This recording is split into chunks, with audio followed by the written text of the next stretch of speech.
Thank you so much for spending the day with us.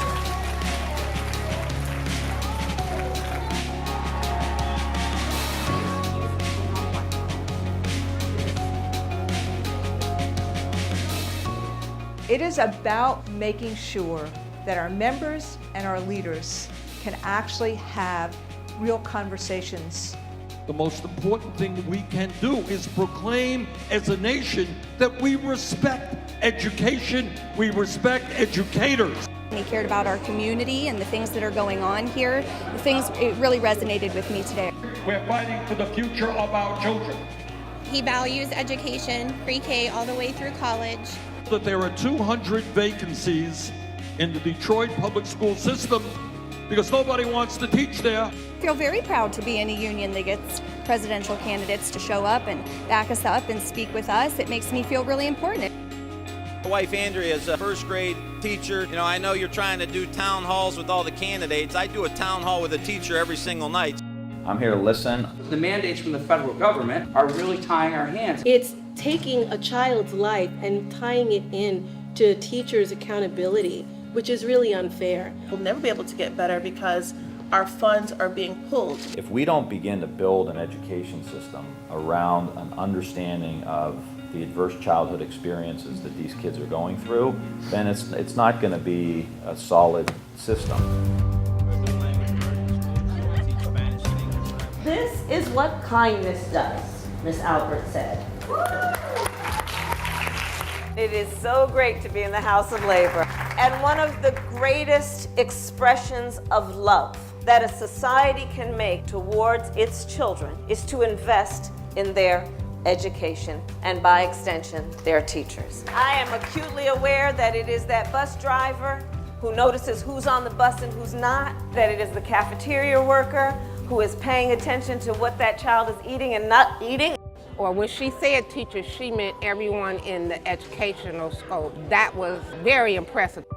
So how do we create those? I know in both nursing and in teaching that we're facing a shortage and that there aren't education programs out there to keep up with the demand. She had thought about the issue, but she talked about the importance of community college education, especially for nurses.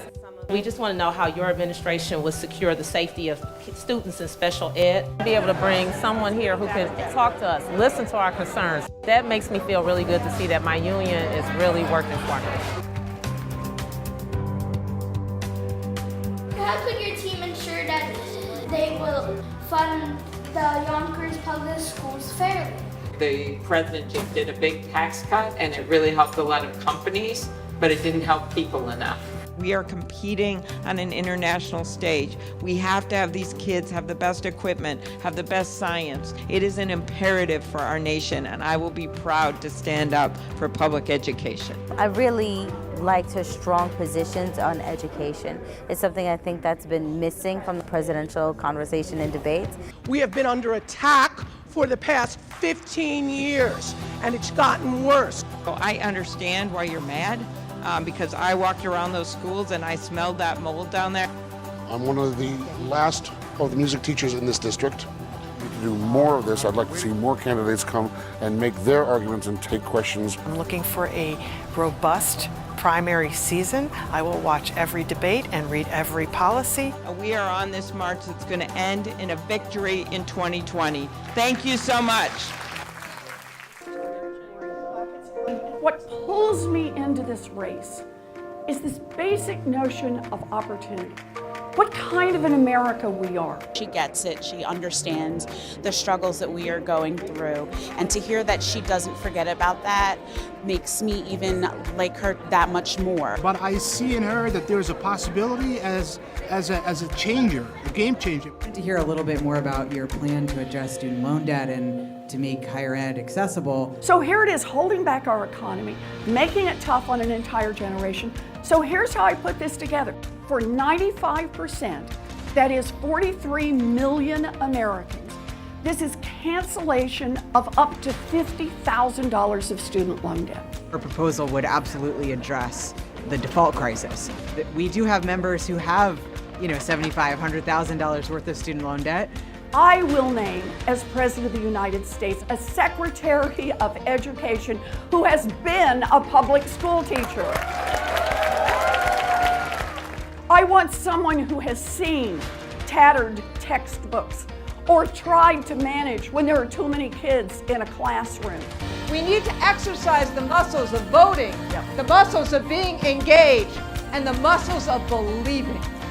I feel like unions have a lot of political power, and I feel really lucky to be part of a union that democratizes that power and lets us come and have our voices heard. For me, it made me feel much more connected to my union. It helps to bring in the younger members and really kind of see that the political process is, it's for everybody in the union and everybody needs to be connected to it. So honestly, I would have never thought that I would be this close to a candidate for President of the United States. And I'm glad the AFT provided us this opportunity so we can hear firsthand about the issues that are facing us.